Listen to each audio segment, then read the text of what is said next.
All right, everyone, 6:36 this morning in Entertainment Watch. Last night was season 3 of X Factor. You know, thousands of people trying to become the next international pop star.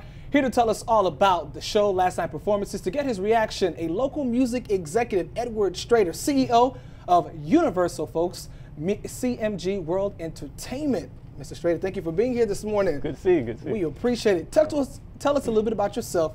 Can I call you Ed? You can call me Ed. All right, Ed. Tell us a little about yourself and how did you get started as a music exec? Well, hard knocks. You know, I started off, my stage name was DJ Caprice. Okay. So I started off when I was 16 years old.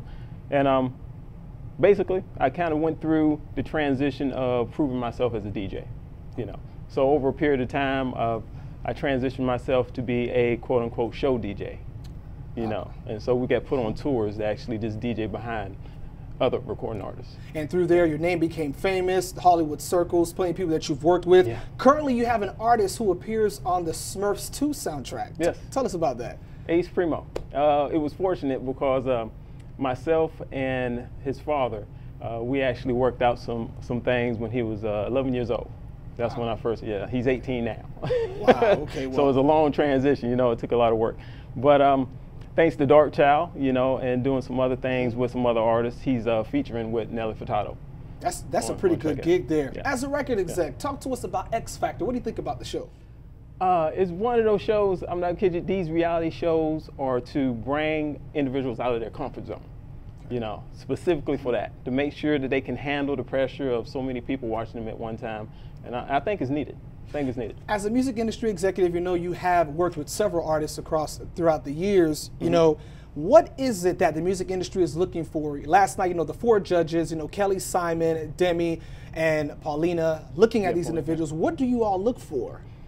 Specifically, these shows are a little bit different than your normal recording contract, record deal. Of course, you got $1 million on the table. You know, at first it started off at $5 million, now it's at $1 million. To actually have a deal like that, they look for everything. You have to be well-rounded. You know, not only just you on stage doing what you do as far as singing and things of that sort. They got to know your background. You know. Times have definitely changed. I remember in the '90s growing up, you know, you had the Jason Weaver, TLC, Aaliyah's, Genuines, but now everything's like very different. We're talking about endorsements. We're talking about people singing. Your reaction to last night's performances, who stood out the most to you?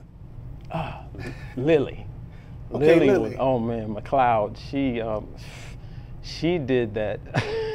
I mean, for her age hit everybody first. Right. You know, 54 years old, and you're actually taking the initiative to go out and still be a part of these type of shows. Yeah, she sung CeCe Winans' Alabaster Box. Alabaster Box. And at first when she walked out, a lot of people were like, whoa. Yeah, because the wig. Right. Yeah. I don't know if it was a wig or not, but it looked like a wig. But yes, that appearance. I mean, when you got that wow factor, you know, you have to come out with everything. So she came out blazing just from the appearance aspect. I mean, and that was needed. Definitely. And as an executive, watching her sing, could you sign her onto a label and say, this is the type of person I'm looking for? Yes. Okay. The main thing is Simon is really particular about his individuals. Right. Because you got to be able to sing whatever you do, but at the same time, you got to see an endorsement deal. You know, I mean, the age factor is one thing. She can actually be an endorsement type of person for something on that factor. But she came out blazing with just her outfit, you know. Everybody said she looked good, and then all of a sudden the sound came with it. I mean, that's star quality. You touched upon something interesting. You said endorsements. You know, going back, endorsements wasn't really a big deal, but now it seems as if everybody who has a song has an endorsement deal. Oh, most definitely. If you can sustain yourself in the industry, and that's what a label looks for, sustainability. It's not about how many records you sell. It's about how many endorsement deals and where else can I place you in the industry under the entertainment aspect. That's pretty interesting. So that's why you see so many people now, CoverGirl or Powerade commercials or clothing lines. Absolutely. Yeah, and Ace Primo just had a Powerade commercial that ran nationwide for a good three months. Wow. You know, during the basketball games, the NCAA, you know, that was a big deal.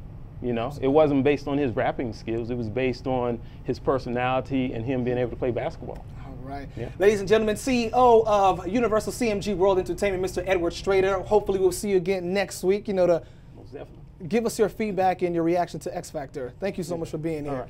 All right, everyone, stay with us. Good Day's coming back right after this.